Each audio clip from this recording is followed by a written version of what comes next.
여러분, 상상해보세요. 나이 마흔이 넘도록 직장도 없이 집에서 빈둥거리는 남편이나 아들이 있다면 어떠시겠어요? 요즘 같으면 제발 정신 좀 차려라 하며 등짝 스매싱이 날아올 상황이죠. 그런데 여기 46살까지 변변한 직함 하나 없이 백수로 지내다가 뒤늦게 시험에 합격해서 대한민국 역사상 가장 위대한 성웅 이순신 장군을 부하로 거느리게 된 남자가 있습니다. 바로 행주대첩의 영웅 권율 장군이에요. 놀랍게도 그는 이순신보다 나이가 9살이나 많았고 관직에 나간 지 얼마 되지 않아 도원수, 즉 지금의 합참의장 자리에 올라 이순신 장군의 지휘권을 주게 됩니다. 늦게 배운 도둑이 날 새는 줄 모른다더니 늦게 시작한 군 생활이 이 정도면 대박도 이런 대박이 없죠.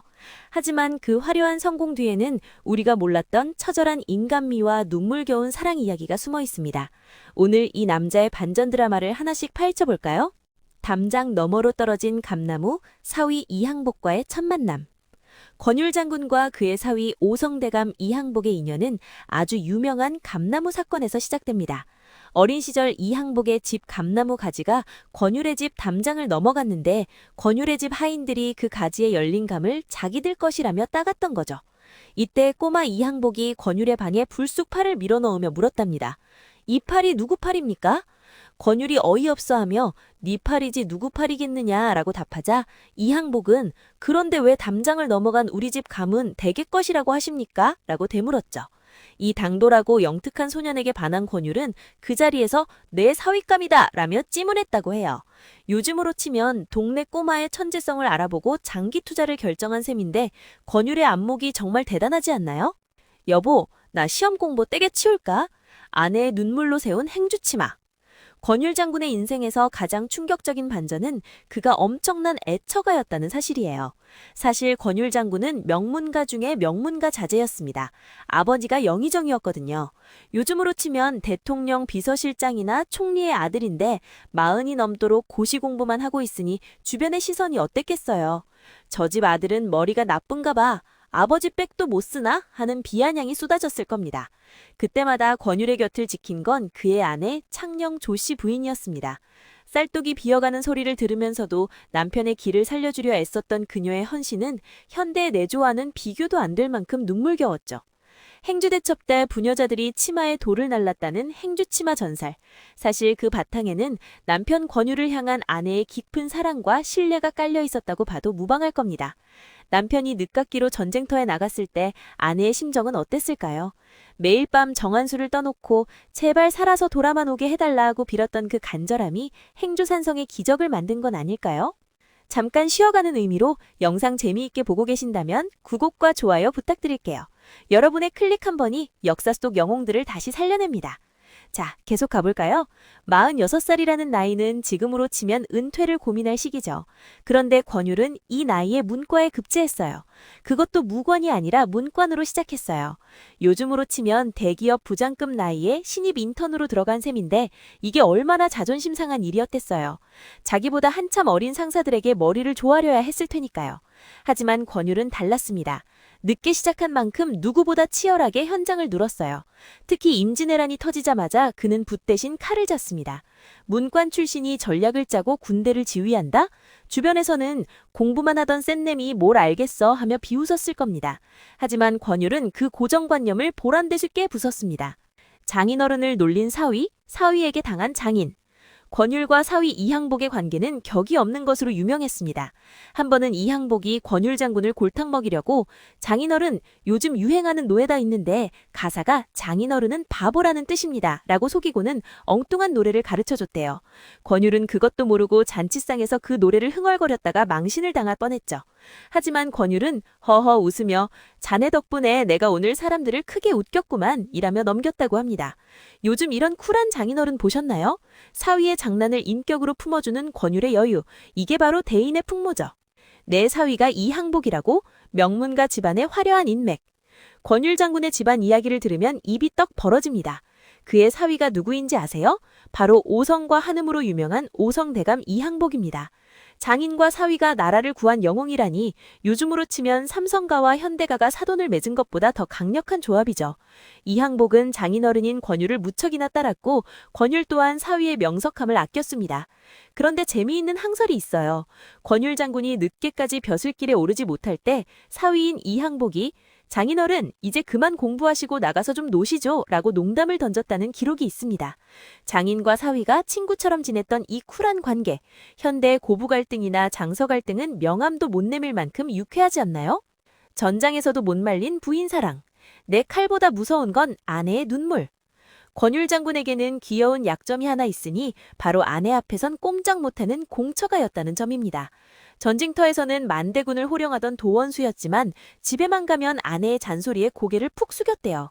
한 번은 아내가 나란 일 하느라 바쁜 건 알겠지만 집안 꼴이 이게 뭡니까? 라고 한마디 하자 장군이 뜰에 나가 직접 빗자루를 들고 마당을 쓸었다는 일화가 전해집니다. 이순신 장군도 무서워했던 도원수가 앞치마 두르고 마당을 쓸다니 상상만 해도 미소가 지으시지 않나요? 그는 아내를 무서워한 게 아니라 자기가 늦게 성공할 때까지 고생만 시킨 아내에게 미안해서 져준 것입니다. 행주대첩의 진짜 비결, 아줌마들의 힘이 아니었다? 우리는 행주대첩하면 행주치마에 돌을 담아 나른 안악녀들을 떠올리죠. 하지만 객관적으로 따져보면 그건 일종의 감동 코드일 뿐 실제 승리의 핵심은 권율의 치밀한 장비빨이었습니다. 당시 조선군에게는 화차라는 비밀병기가 있었거든요. 요즘으로 치면 다연장 로켓포 같은 건데 권율은 이걸 적재적소에 배치해서 적의 조종부대를 압도했습니다. 여자들도 싸우는데 너희들이 도망가면 사람이냐? 라고 병사들을 자극하면서도 뒤에서는 최첨단 무기로 화력쇼를 벌인 거죠. 심리전과 화력전의 완벽한 조화. 권율은 단순한 장군이 아니라 최고의 전략가이자 연출가였던 셈입니다. 이순신과의 묘한 경쟁. 형보다 나은 아우는 없다? 권율과 이순신, 이 두 거물의 관계를 현대 직장 생활에 비유하면 정말 재미있습니다. 권율은 전체 작전을 총괄하는 CEO였고 이순신은 현장에서 실적을 내는 최고의 본부장이었죠. 이순신이 바다에서 연전 연승할 때 권율은 육지에서 그 보급로를 지키고 전체 판을 짰습니다. 이순신 장군이 선조의 미움을 받아 백의존구잘 때 그를 거두어준 사람이 바로 권율이었어요. 이순신아, 고생 많았다. 잠시 내 밑에서 쉬면서 때를 기다려라. 라고 말하는 권율의 모습 얼마나 든든했을까요? 사실 이순신이라는 거대한 태양 옆에서 빛이 가려질 법도 한데 권율은 한 번도 시기하거나 질투하지 않았습니다. 백전백승의 그늘, 내 부하들을 죽일 수 없다는 고뇌. 권율 장군이라고 해서 매 순간 용감하기만 했을까요? 아니요. 기록에 따르면 그는 전투를 앞두고 잠을 이루지 못할 정도로 심한 압박감을 느꼈다고 합니다. 특히 행주산성 전투 전날 3만 명의 일본군이 몰려온다는 소식에 권율은 여기서 죽으면 아내와 자식들은 어쩌나 하는 인난적인 공포를 느꼈다고 해요. 하지만 그는 그 공포를 겉으로 드러내지 않았습니다. 대신 병사들 앞에서 큰 소리로 웃으며 밥을 2그릇이나 비웠대요. 일본 놈들 별거 아니다. 다들 밥 든든히 먹고 싸우자 라고 말이죠. 요즘 리더들에게 꼭 필요한 포커페이스의 달인이었던 겁니다. 사위 이항복이 증언한 장인의 마지막, 그는 끝까지 선비였다. 권율 장군이 세상을 떠났을 때 사위 이항복은 장문의 제문을 쓰며 엉엉 울었다고 합니다. 우리 장인어른은 겉으론 무서운 장군 같았지만 속은 비단결 같은 선비였다고요. 이항복은 장인이 돌아가신 후에도 그가 즐겨 쓰던 투구와 칼을 보며 눈물을 흘렸다고 하니 두 사람의 신뢰가 얼마나 깊었는지 알 수 있습니다. 사실 이항복이 오성대감이란 이름을 날릴 수 있었던 것도 장인 권율이 보여준 큰 그릇과 인품을 보고 배웠기 때문이 아닐까요? 신분과 학벌을 초월한 임용, 능력 있으면 짱땡이다. 권율 장군은 당시로서는 파격적인 인재 등용 시스템을 보여줬습니다. 전쟁 중에는 신분이 무슨 소용이냐며 노비 출신이라도 싸움 잘하고 전략 좋은 사람들을 파격적으로 승진시켰죠. 이건 요즘으로 치면 학벌이나 스펙 하나도 안 보고 오로지 실력으로만 뽑는 블라인드 채용의 원조격입니다. 기득권 세력들은 어디서 근본도 없는 놈들을 데려오느냐며 비난했지만 권율은 나라가 망하게 생겼는데 근본 찾게 생겼냐며 일갈했습니다. 이 통쾌한 한방, 지금 우리 사회의 꽉 막힌 인사 시스템에도 꼭 필요한 사이다 같은 일화 아닌가요? 사랑하는 이를 위한 마지막 선택, 전장을 떠나 집으로. 전쟁이 끝나갈 무렵 권율 장군은 건강이 급격히 악화됩니다. 사실 도원수라는 자리가 얼마나 스트레스가 심했겠어요. 나라의 운명을 어깨에 메고 몇 년을 싸웠으니 몸이 축나는 게 당연하죠. 이때 선조는 권율에게 계속 직을 맡아달라고 간청하지만 권율은 사직서를 던집니다. 이제는 늙고 병든 아내 곁으로 돌아가고 싶습니다. 평생을 나라에 바쳤으니 마지막은 사랑하는 여인과 보내고 싶다는 그의 선택. 참 로맨틱하지 않나요? 권율 장군의 돈 이야기. 영의장 아들이 왜 가난했을까? 권율 장군은 사실 재산이 그리 많지 않았습니다. 고위 관직을 지했으니 땅도 많고 돈도 많았을 것 같지만 그는 전쟁 중에 자신과 사제를 털어 병사들을 먹이고 무기를 샀습니다. 돌아가셨을 때 남은 재산이 거의 없어 상을 치르기도 빠듯했다는 기록을 보면 그가 얼마나 청렴했는지 알 수 있습니다. 자식들에게 물려줄 돈보다 이름의 가치를 더 소중히 여겼던 분, 진정한 노블레스 오블리주를 실천한 인물입니다. 출생과 가계, 늦게 핀 꽃이 더 아름답다. 권율은 1937년 안동 권시 명문가에서 태어났습니다. 영의정 권철의 아들이었으니 태어날 때부터 금수저 중에 금수저였죠. 하지만 그는 그 배경에 안주하지 않았습니다. 46살에 과거에 급제할 때까지 무려 20년 넘게 낭인 생활을 하며 밑바닥 민심을 살폈습니다. 그 시절의 경험이 나중에 전쟁터에서 병사들과 소통하는 밑거름이 된 거죠. 여러분, 혹시 지금 난 너무 늦었어 라고 포기하고 싶은 일이 있으신가요? 권율 장군을 보세요. 46세 시작해도 역사의 주인공이 될 수 있습니다. 마지막 순간, 그가 남긴 진짜 유산은 무엇인가? 권율 장군이 눈을 감으며 남긴 말은 나라에 보답하지 못한 것이 한이다 였습니다. 아니, 행주대첩으로 나라를 구했는데 보답을 못했다니요. 그만큼 그는 겸손했고 자기가 할 일에 대해 엄격했습니다. 하지만 우리는 압니다.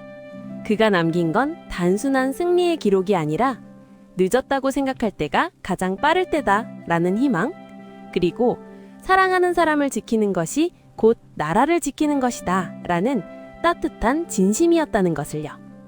오늘 늦깎이 영웅 권율 장군과 그의 사위, 그리고 아내의 이야기, 따뜻한 이야기 어떠셨나요? 여러분의 삶에도 이런 든든한 조력자와 따뜻한 사랑이 가득하시길 바랍니다. 다음에는 또 어떤 인물의 비하인드 스토리를 들려드릴까요? 궁금한 점이 있다면 언제든 말씀해주세요.